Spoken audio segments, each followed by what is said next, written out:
Happy new year వచ్చేసింది జోరుగా, hearty welcome చెప్పేద్దామా హాయిగా. కొత్త కొత్త ఊహల్లో తెలిపోటియా, మనసులోని ఆశల్ని పంచుకో బ్రదర్.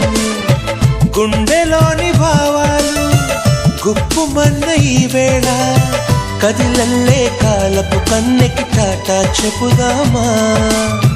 జనవరితో అడుగులు వేస్తూ ముందుకి పోదామా.